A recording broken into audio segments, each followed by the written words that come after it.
E ao multiplicarmos aqui o numerador com o denominador, desculpa, esse numerador com esse numerador, a gente vê algo interessante. Olha que interessante aqui. Olha para a estrutura. Vou usar meu marcador. Perceba que aqui são duas parcelas e aqui são duas parcelas. Perceba que a primeira parcela daqui é a mesma primeira parcela daqui. E perceba que a segunda parcela daqui difere apenas por um sinal da segunda parcela daqui. Enquanto essa parcela tem um sinal de menos, essa tem um mais, que inclusive difere justamente porque nós fizemos para isso acontecer. Nós trocamos e vocês vão descobrir o motivo agora. O motivo é porque nós temos um produto. O motivo é porque nós temos um produto de uma soma por uma diferença, ou uma diferença por uma soma, como queiro. E nós temos uma propriedade legal na matemática, que quando você tem um produto de uma soma por uma diferença, você faz uma conta rápida e direta, que nos diz que, que isso é o quadrado do primeiro menos o quadrado do segundo. Ou seja, a diferença entre quadrados. E eu acho que você já ouviu esse nome, diferença entre quadrados. Eu acho que eu já vi isso aqui. E de fato, você já viu isso aqui. Bem aqui. O que nós acabamos de dizer, na verdade, é essa propriedade ao contrário. Aqui você tinha uma diferença de quadrados e transformava no produto da soma pela diferença. E bem aqui nós temos um produto da soma pela diferença e transformamos numa diferença de quadrado, que é o que nós iremos utilizar aqui. Então, essa conta, por ser um produto de uma soma por uma diferença, eu vou fazer direto. Vai ficar o quê? Quadrado do primeiro menos quadrado do segundo. Professor, mas foi rápido. Vamos com calma. Guys, o primeiro é uma raiz. A primeira parcela é uma raiz. O quadrado de uma raiz, o quadrado cancela a raiz. Quadrado e raiz se autocancelam. Então, quadrado da raiz dá o termo que tem dentro. Por isso que eu já coloquei direto o termo que tem dentro, que é o t quadrado mais 9. Menos o quadrado da segunda parcela. O quadrado de 3 é 9, porque 3 ao quadrado, 3 vezes 3... 3 ao quadrado é 3 vezes 3, que é igual a 9. Ok? E voltando ao caso da raiz, toda vez que você tiver o quadrado de uma raiz, esse quadrado, ele cancela a raiz e sobra o que tem dentro. Então, já está aqui direto. A gente vai fazer daqui a pouco, vai fazer... Eu vou apagar, depois eu coloco essa parte de baixo, porque a parte de cima é maior e a gente vai precisar colocá-la no meio, centralizado direitinho. Eu posso colocar logo, né? Aqui, ó. O quadrado do primeiro menos o quadrado do segundo. Agora embaixo você tem um produto desse denominador com esse denominador. Não multiplique não, deixe do jeito que está, que isso vai ser bom no futuro. Então eu vou repetir esse e vai estar multiplicando essas duas parcelas. Por isso eu devo colocar o parêntese, porque se eu não coloco o parêntese, o t quadrado vai aparecer multiplicando somente a raiz e não é isso que eu quero. Pronto, vamos continuar. Aí toda vez que você vai continuar a conta, você dá um pause, olhe para a sua conta, faça uma análise, analise o numerador, analise o denominador. E olha que coisa boa que eu tenho aqui no meu numerador. Eu tenho esse 9 para cancelar com esse 9.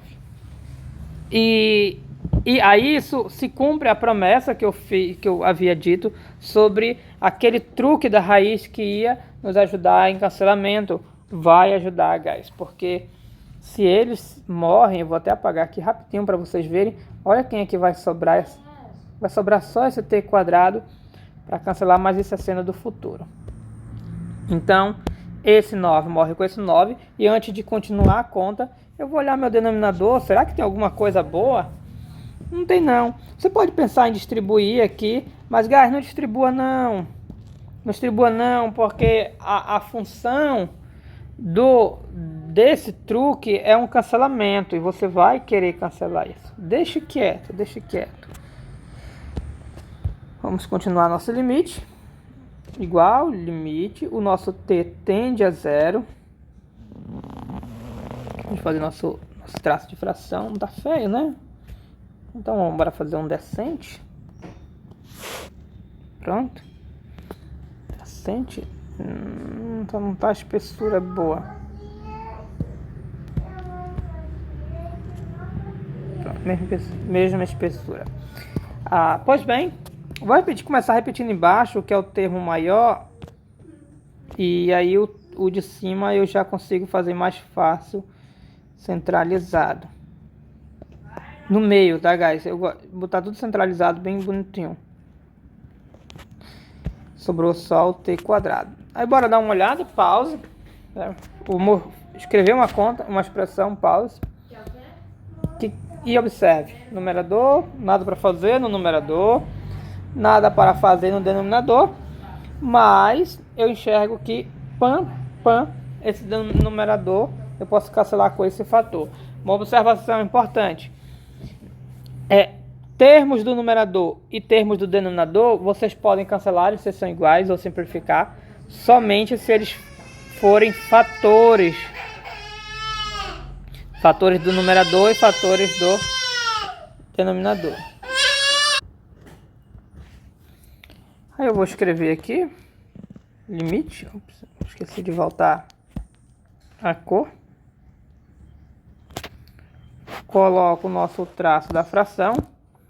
Pois bem, aqui quando cancela sobra 1. Depois que cancela esse t quadrado, guys, esse parêntese passa a ser desnecessário. Lembre-se que a função desse parêntese, que abriu aqui e fechou aqui, a função desse par de parênteses era devido à multiplicação por t quadrado. Esse t quadrado não tem mais, portanto esse parêntese não precisa ter mais também. Aí a gente vem aqui, repete e repete. E finalmente a gente dá uma olhada novamente. Percebe que não há nada para fazer no numerador, não há nada para fazer no denominador, não há cancelamentos. Então a gente, já que não há mais nada a fazer e houve um cancelamento, muitas vezes quando há um cancelamento de termo de cima com de baixo em limites, a gente dá uma olhadinha para ver se será que eu já não posso aplicar a regra da substituição. Então fica a pergunta, eu posso aplicar a regra da substituição? Aqui é um quociente, e limite eu sei que eu posso calcular aqui e aqui, desde que não zere embaixo, por isso que a gente não fez a substituição no início, porque zerava embaixo, mas o termo que zerava embaixo, que era o t quadrado, ele acabou de morrer. Isso é muito bom, porque significa que há grande chance de não zerar mais embaixo. Então bora dar uma olhada. Aqui no denominador, guys, por ser uma parcela, eu sei que eu posso olhar o limite de cada parcela separadamente. Então eu posso olhar o limite, deixa eu colocar aqui.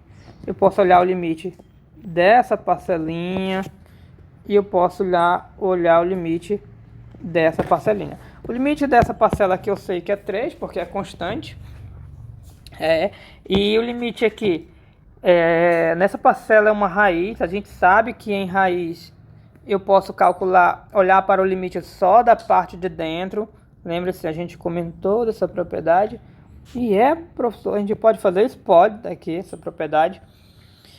E olhando aqui uma visão por alto, o limite só da parte de dentro aqui tem substituição. E você pode fazer a substituição que não vai zerar. Então, bora aplicar a substituição. Eu esqueci de voltar aqui, caneta. Eu vou poder aplicar.